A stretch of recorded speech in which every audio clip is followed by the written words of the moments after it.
Tingnan nyo naman ang daming variety and okay din ang volume. Kahit buong linggo puro gayon walang problema eh. Holiday ngayon kaya walang pasok yung mga chikiting pero si mami may pasok. Kaya ito kailangan ko silang bantayan kahit kakauwi ko lang ng graveyard shift. Dahil kakagising lang nila, kailangan ko na silang pakainin. Ginupitan ko na tong mga sausage na niluto ni mami para mabilis silang matapos. Siyempre nilagyan ko na rin ng ketchup dahil paborito nila yan. Ito inupo ko na sila dahil ready na yung almusal at para makipagkita-dakimas na kami.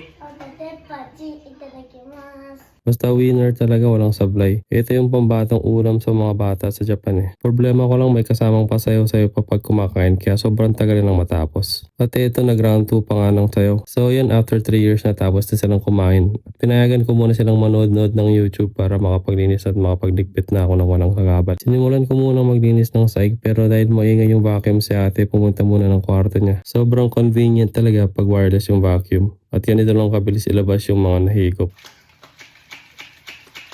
もうやめてください。 Pinalitan ko na rin tong garbage bag dahil medyo puno na. Actually sobrang matrabaho yung pagsasort ng mga basura dito. Pero halos naman ng mga tao dito nagko-comply kahit na ganun. After ko maglinis, nagbanding muna kami ulit ni Bunso bago ko hugasan yung mga plato. Since sobrang mahal ng katulong dito, kailangan ikaw mismo gumawa ng mga gawaing bahay. Lalo na sa panahon ngayon, ine-expect ang lalaki na tumulong. Kaya kung makapunta ka man dito, huwag kang makautos ng utos sa partner mo lalo na kung parehas naman kayo nagtatrabaho. Anyway, after ko maghugas ng plato, nagpahangin lang muna ako saglit sa labas at nag-oxygen na rin. After nun, nakipagbanding ulit sa mga bata hanggang sa magtanghali na. Yung gagamitin na.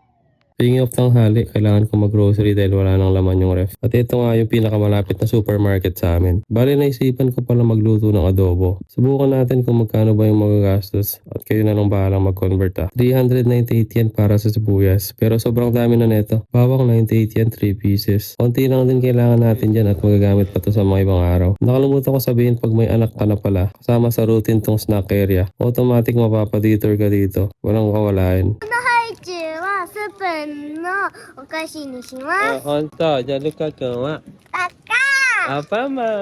Dahil naubusan kami ng paminta, ito kumuha rin ako. 198 yan. Dahon ng laurel, 258 yan. Medyo mahal pero marami-rami naman ang laman. Yung mga itlog pala di naman natin kailangan pero pakita ko lang sa inyo. Magkakaiba yung presyo depende sa quality. Pero madalas binibili ko lang dito yung pinakamura. Ito naman yung mga manok. Drumstick sana gagamitin ko pero nasipat ko tong 30% off. Kaya ito na lang yung kinuha ko. By the way, kung mag-isa ka lang pala, mas makakamura ka pa kung panibili ka na lang ng mga bento na to. At ayun, may siningit pa na yogurt si ate, pang dessert daw. At syempre para sa akin naman, diet coke para kahit malakas kumain, diet pa rin. Anyway, after nun magbabayad na kami. Bali ito yung total. Compute nyo na lang dyan kung magkano ba yung magagamit sa adobo. Oo nga pala, sa Japan kailangan ikaw yung magbabalot ng mga pinamili mo. At may bayad yung mga plastic bags Kaya ito lagi kaming may dalang eco bag. Ayun, nakauwi na kami. Ito si Bunso, binabalik na yung tsinelas sa shoebox. Bata pa lang, tinuturuan na talaga dito na maging organized. Anyway, oras na para magluto. Flex ko nga lang pala yung ref namin. May tirang sibuyas pa pala sa ref kaya yun na lang yung ginamit ko. Actually, yung bala ko kasi parang adobo flavor lang para mabilis maluto. Daming arte kasi ng dalang to. Di pa natitikman, nagja-judge na. Nagustuhan naman nila tong niluto ko lalo na si Bunso. Kaya sulit yung pagod ko kahit wala pa rin akong tulog sa mga oras na to.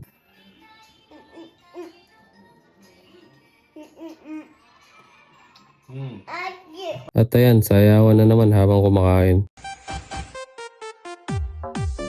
After nun, kinain na nila yung mga binili ng candies kanina. Habang ako naman ay nag-oxygen saglit. Sa mga oras na sobrang groggy ko na kaya pinatulog ko na si Bunso para makatulog na rin ako. Tapos sinunod ko na rin patulogin si ate para sabay-sabay na kami. Pero mukhang wala yata siyang balak matulog. Pagkatapos matulog ito, nagmerienda muna sila habang hinihintay si mami. Malapit na kasi umuwi si mami sa mga oras na to. At ito na nga si mami nakauwi na at pinagdala sila ng napakalapad na fried chicken. At dahil sa sobrang groggy ko na sa mga oras na to, tinapos ko na yung pag-video. Pero sinamahan ko muna sila mamalengke ulit after neto at natulog na ako dahil sobrang pagod na.